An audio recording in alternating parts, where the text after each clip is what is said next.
Hello friends, welcome to my YouTube channel Margdarshan by Diksha. उम्मीद करती हूँ आप सभी स्वस्थ होंगे और अच्छे होंगे। तो आज की इस वीडियो में आपके सामने ईवीएस के कुछ महत्वपूर्ण प्रश्नों को लेकर आई हूँ, और जैसा कि मैं इसके पहले की वीडियो में आपको सीडीपी से रिलेटेड कुछ इंपॉर्टेंट प्रश्नों को दे चुकी हूँ। तो आपने अभी तक उस वीडियो को अगर नहीं देखा है तो उस वीडियो को जरूर देखें, और वीडियो अगर पसंद आए तो लाइक और सब्सक्राइब जरूर कर दें। तो चलिए, पहला प्रश्न आपके सामने उनमें से कौन सर्वाधिक उत्पादक पारिस्थितिकी तंत्र है? उष्णकटिबंधीय वर्षावन, टुंड्रा, सवाना या मरुस्थल? तो आपका ऑप्शन सही होगा ऑप्शन ए, उष्णकटिबंधीय वर्षावन। उष्णकटिबंधीय वर्षावन जो होते हैं ये आपके पूरी तरह पश्चिमी घाट में इसका विस्तार अधिक है, तथा केरल की शांत घाटी में भी उष्णकटिबंधीय वर्षावनों का विस्तार है। नेक्स्ट प्रश्न आपके सामने है, निम्नलिखित में कौन सा रसायन आम पकाने में प्रयोग होता है? तो आम का सीजन, इसलिए आपसे आम से संबंधित एक प्रश्न आप पूछ रही हूँ। तो कौन सा आम पकाने में प्रयोग किया जाता है? Calcium carbonate, calcium hydroxide, calcium carbide या कैल्शियम क्लोराइड? तो आम को पकाने के लिए जिस रसायन का यूज़ करते हैं वो रसायन आपका है कैल्शियम कार्बाइड। नेक्स्ट प्रश्न आपके सामने है, कौन सी बीमारी दूषित जल पीने से होती है? AIDS, typhoid, anaemia, tetanus? तो दूषित जल के पीने से आपको जो बीमारी होगी वो बीमारी होगी आपको टाइफाइड। नेक्स्ट प्रश्न आपके सामने है, वायुदाब नापने वाले यंत्र को किस नाम से जाना जाता है? बैरोमीटर, सिस्मोग्राफ, थर्मामीटर या हाइग्रोमीटर? तो सिस्मोग्राफ से आप भूकंप की तीव्रता, थर्मामीटर से बॉडी टेम्परेचर, हाइग्रोमीटर से जलवायु की आर्द्रता को मापते हैं। तो आपके सामने यहाँ पे ऑप्शन ए बचा है, वो ऑप्शन आपका है बैरोमीटर। नेक्स्ट प्रश्न आपके सामने है, बीटी कपास है एक संकर पौधा, एक प्राकृतिक पौधा, एक ट्रांसजेनिक पौधा था, एक औषधि पौधा? तो बीटी कपास आपका जो है वो एक ट्रांसजेनिक पौधा है। नेक्स्ट प्रश्न, कौन सा वायुमंडलीय प्रदूषक अम्लीय वर्षा का मुख्य कारण है? ताजमहल पे गिरने वाली, ताजमहल के ऊपर जो वर्षा होती है, जिसकी बरसात होती है, जिस बरसात के कारण जो ताजमहल का कलर जो पीला पड़ गया है, तो वह जो वर्षा है उस वर्षा का नाम अम्लीय वर्षा है। तो अम्लीय वर्षा जो होती है वो किस गैस से होती है? SO2, H2S, HCl या N2? तो सल्फर डाइऑक्साइड SO2 से होती है। नेक्स्ट प्रश्न, निम्नलिखित में से कौन सी ग्रीन हाउस गैस नहीं है? ग्रीन हाउस गैस नहीं है पूछा है तो CO2, N2O, CO, CH4। CH4 आपका मीथेन है। तो जो गैस आपकी नहीं है वो CO, क्लोरीन गैस जो होती है वो आपकी ग्रीन हाउस गैस नहीं है। नेक्स्ट प्रश्न, निम्न में से कौन द्विबीजपत्री पौधे हैं? बांस, गन्ना, केला या सरसों? द्विबीजपत्री से मतलब है दलहन की जितनी भी फसलें होती हैं, ठंड के समय में दलहन की जो भी फसलें उगाई जाती हैं वो सभी द्विबीजपत्री पौधों के अंतर्गत आती हैं। तो उसमें आपका ऑप्शन सही होगा ऑप्शन 4, सरसों। नेक्स्ट प्रश्न आपके सामने है, पौधों में जल का अधिग्रहण किसके द्वारा होता है? जाइलम, कैम्बियम, फ्लोएम या पैलिसेड? तो जल का अधिग्रहण किसके द्वारा होता है? जड़ के द्वारा होता है तो जाइलम से होगा। जल का अधिग्रहण जल द्वारा जाइलम से होगा। फ्लोएम जो होता है पत्तियों के विभिन्न भागों में फैला होता है, भोजन को पत्तियों के विभिन्न भागों में पहुंचाने का कार्य करता है। नेक्स्ट प्रश्न आपका सामने है, कायिक रूप से शुष्क मिट्टी की क्या विशेषता है?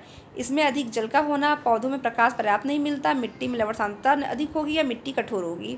तो कायिक रूप से शुष्क मिट्टी की जो विशेषता है वो मिट्टी क्या है? मिट्टी में लवण सांद्रता अधिक होगी। नेक्स्ट प्रश्न आपके सामने है, सतत और व्यापक मूल्यांकन क्यों आवश्यक है? विद्यार्थियों ने कितना सीखा यह जानने के लिए। निरंतर मूल्यांकन होते रहने से शिक्षार्थियों में परीक्षा का अनावश्यक भय दूर होता है, या परीक्षा प्रणाली का महत्व देने हेतु? तो सतत और व्यापक मूल्यांकन का मतलब होता है निरंतर होने वाले मूल्यांकन से जो परीक्षा का भय होता है, शिक्षा के प्रति बच्चे का जो डर होता है वो समाप्त होता है, तथा इससे सतत और व्यापक मूल्यांकन करने से बच्चे किस विषय में कमजोर था, उन्हें सीखने में किस चीज़ की दिक्कत आ रही है ये जानने में हमें सुविधा मिलती है। चरने वाले पशु वनस्पति को कैसे बदलते हैं? बीज प्रकरण द्वारा, पर परागण के द्वारा, चुनकर, रोग फैलाकर? तो जाहिर सी बात है वो जो आपका चरने वाले जंतु की बात की है तो आप चुनकर होगा। नेक्स्ट प्रश्न आपके सामने है, कौन सा प्रथम साहित्यिक स्रोत है? ऋग्वेद, सामवेद, यजुर्वेद या अथर्ववेद? तो गायत्री मंत्र से संबंधित या रचना या उच्चारण संबंधित जो भी आपके मंत्र है वो आपके ऋग्वेद में, सामवेद संगीत संबंधित है, यजुर्वेद आपके यज्ञ से, तथा अथर्ववेद आपका जो संबंध है वो आपके जादू टोना संबंधित है। यहाँ ऑप्शन सही होगा आपका ऑप्शन ए। नेक्स्ट प्रश्न आपके सामने है, वायुमंडल में 99% भाग किन दो गैसों से मिलकर बना हुआ है? ओजोन एवं ऑक्सीजन, ऑक्सीजन एवं नाइट्रोजन, कार्बन डाइऑक्साइड एवं ओजोन? और फोर्थ जो ऑप्शन है वो आर्गन एवं ओजोन है। तो ओजोन जो होता है यह एक लेयर, ओजोन एक लेयर होती है जो समताप मंडल में आपके पाए जाते हैं, जो सूर्य से आने वाली हानिकारक किरणों को रोकते हैं। तो 99% की बात किया गया है, तो इसमें जो आपका ऑप्शन सेकेंड होगा उसमें ऑक्सीजन 21%। आपका जो ऑप्शन सही होगा उसमें ऑक्सीजन आपका 21% और 78% आपका नाइट्रोजन। यही दो गैस जो होती है 99% गैसों का विस्तार आपके वायुमंडल में है। तो इस प्रकार आपका ऑप्शन सही होगा ऑप्शन सेकेंड। नेक्स्ट प्रश्न आपके सामने है, पर्यावरणीय अध्ययन में शैक्षिक भ्रमण का मूल उद्देश्य क्या है? मूल उद्देश्य बच्चों को ऊर्जा को विकसित करना, बच्चों को प्रत्यक्ष या छात्रों के लिए प्रत्यक्ष अनुभव, समाजीकरण को बढ़ावा देना, टीम की भावना।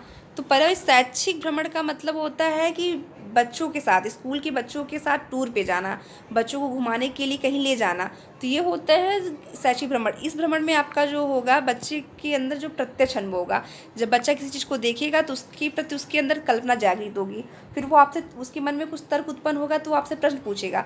तो बच्चा जो होता है जब किसी चीज़ को सामने से देखता है तब उसके अंदर जिज्ञासा ज़्यादा उत्पन्न होती है। तो शैक्षिक भ्रमण का मुख्य उद्देश्य है बच्चों को प्रत्यक्ष ज्ञान करना देना या उनको अनुभव प्राप्त करवाना। नेक्स्ट प्रश्न, निम्नलिखित में से कौन सा स्वस्थ अस्थियों के लिए आवश्यक है? पोटेशियम एवं vitamin K, calcium vitamin E, calcium vitamin C, calcium vitamin D. तो आपका ऑप्शन सही होगा ऑप्शन ए, पोटेशियम एवं विटामिन के।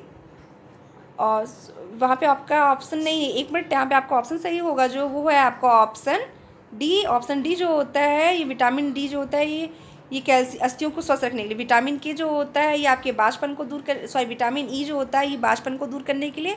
विटामिन के से आप जो होता है ब्लड का थक्का जमता है। और विटामिन सी जो होता है ये खट्टे पदार्थों में पाई, जिससे आपको स्कर्वी रोग होती है, जिससे मसूड़ों में सड़न होना, पैरिया वगैरह की दिक्कत होती है। नेक्स्ट प्रश्न आपके सामने है, भारत में हिमालय की सबसे ऊंची चोटी का नाम। आप देखिए, आपसे ये नहीं पूछा है हिमालय की सबसे ऊंची चोटी या विश्व की सबसे ऊंची चोटी। अगर आपसे पूछता है हिमालय की सबसे ऊंची चोटी या विश्व की सबसे ऊंची चोटी, तो आप बताते हैं माउंट एवरेस्ट। यहाँ पे पूछा भारत में हिमालय की सबसे ऊंची चोटी, तो क्या होगा आपका यहाँ पे mount K two, mount Kanchenjunga, mount Everest या माउंट धौलगिरी। तो आपका ऑप्शन सही होगा माउंट कंचनजंगा। नेक्स्ट प्रश्न आपके सामने, प्राथमिक स्तर पर शिक्षण की खेल विधि आधारित है। विकास के मनोवैज्ञानिक सिद्धांत पर, विकास शिक्षण के समाजशास्त्री सिद्धांत पे, शारीरिक शिक्षा कार्यक्रम के सिद्धांत पर, शिक्षण विधि के सिद्धांत पर। तो खेल विधि जो है ये आपके शिक्षण विधि के सिद्धांत पर आधारित होगा, क्योंकि शिक्षण विधि में कहा जाता है कि बच्चा खेल खेल के माध्यम से जल्दी किसी चीज़ को सीखता है।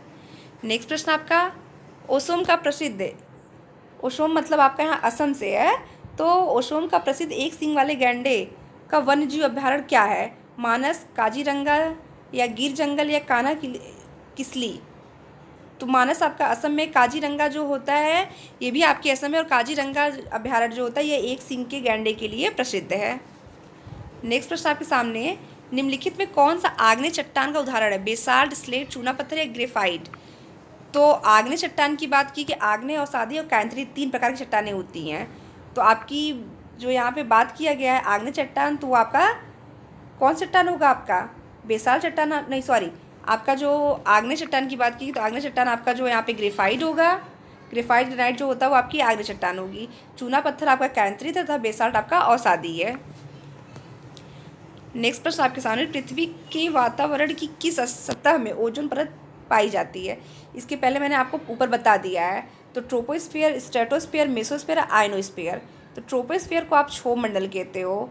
तो आपका जो है स्ट्रेटोस्फीयर है जिसको आप समताप मंडल कहते हो। इसी समताप मंडल में जो होता है ये वायुयान मतलब जो हवाई जहाज उड़ता है वो आपके स्ट्रेटोस्फीयर में उड़ता है। स्ट्रेटोस्फीयर जो होता है इसमें मौसम संबंधित कोई घटना घटित नहीं होती है, और इसी मंडल में आपका जो ये ओजोन लेयर है ये भी स्थापित है।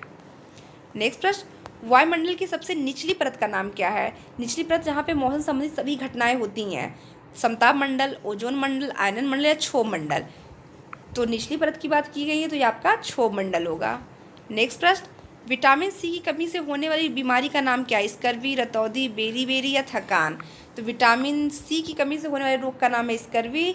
इससे जो है दांतों या मसूड़ों में सड़न तथा पैरिया से संबंधित बीमारी होती है। भारत की पहली महिला IPS ऑफिसर का नाम क्या है? प्रतिभा पाटिल, किरण बेदी, पद्मजा नायडू या हंसा मेहता। तो प्रतिभा पाटिल आपकी प्रथम महिला राष्ट्रपति थी। तो यहाँ पे जो आपका ऑप्शन सही होगा ऑप्शन सेकंड है, किरण बेदी। नेक्स्ट प्रश्न आपके सामने है, सिख धर्म के संस्थापक कौन है आपके? गुरु तेग बहादुर, गुरु गोविंद सिंह, गुरु अर्जुन देव या गुरु नानक। तो सिख धर्म के संस्थापक आपके कौन है? गुरु नानक देव। नेक्स्ट प्रश्न, भूकंप की तीव्रता को किस में मापते हैं? फिजियोग्राफ, सिस्मोग्राफ, कार्डियोग्राफ या बैरोग्राफ। तो भूकंप की तीव्रता को आप किस में मापते हैं? सिस्मोग्राफ से। कार्डियोग्राफ से जो होता है आप हृदय की धड़कन संबंधी बीमारियों को मापते हैं। नेक्स्ट प्रश्न आपके सामने है, दक्षिणी गोलार्ध का सबसे लंबा दिन किस दिन होता है? दक्षिणी गोलार्ध का पूछा है, उत्तरी गोलार्ध का नहीं। दक्षिणी गोलार्ध का सबसे लंबा दिन जो होता है वो आपका 22 दिसंबर होता है, और उत्तरी गोलार्ध का सबसे लंबा दिन अगर आपसे पूछता है तो आप वहाँ 21 जून लगाते हैं। और आपसे अगर कोई पूछता है कि दक्षिणी गोलार्ध का सबसे छोटा दिन कौन सा होता है तो आप 22 दिसंबर बताएंगे। उत्तरी गोलार्ध का सबसे छोटा दिन 22 दिसंबर। नेक्स्ट प्रश्न, खाद्य श्रृंखला के परस्पर समूह को क्या कहा जाता है? खाद्य चक्र, श्रृंखला अभिक्रिया, खाद्य जल, बायोमास का पिरामिड। तो खाद्य श्रृंखला के परस्पर समूह को आपको खाद्य जल कहते हैं। सत्यार्थ प्रकाश के नाम के लेखक का नाम क्या है? सत्यार्थ प्रकाश एक पुस्तक है, उसके लेखक के बारे में पूछा है। स्वामी दयानंद सरस्वती, स्वामी विवेकानंद, राजा राम मोहन राय, मदन मोहन मालवीय। तो बनारस हिंदू विश्वविद्यालय की स्थापना आपके एनी बेसेंट ने की थी। इसके बाद उस विद्यालय का विस्तार किसने किया था? मदन मोहन मालवीय ने। राजा राम मोहन राय आपके समाज सुधारक हैं, इन्होंने सती प्रथा को रोका था। स्वामी विवेकानंद ने शिकागो में सबसे पहले जो है हिंदी पे जो भाषण शिकागो में 1893 में सबसे पहले स्वामी विवेकानंद ने दिया था। और वहीं पर उन्होंने सबसे पहले जो है अमेरिका में सबसे पहले हिंदी में भाषण दिया था तथा अमेरिका के लोगों को प्रिय भाई बहनों के नाम से संबोधित किया था। तो आपके सामने ऑप्शन यहाँ पे बस एक बचा है, वो है आपका स्वामी दयानंद सरस्वती। तो यही ऑप्शन आपका सही होगा। नेक्स्ट प्रश्न आपके सामने है, बिहू। बिहू भारत की किस राज्य का लोक नृत्य है? राजस्थान, असम, तमिलनाडु या उत्तर प्रदेश? तो उत्तर प्रदेश का जो लोक नृत्य है वो आपका कथक है। तमिलनाडु भरतनाट्यम, राजस्थान का क्या होगा? घूमर आपका राजस्थान का होगा। तो बिहू आपका कहाँ का होगा? असम का। तो इस प्रकार प्रश्नों की श्रृंखला आज यहीं समाप्त होती है। वीडियो कैसा लगा लाइक और कमेंट करके जरूर बताएं। तब तक के लिए धन्यवाद। मिलते हैं आपसे नेक्स्ट वीडियो में।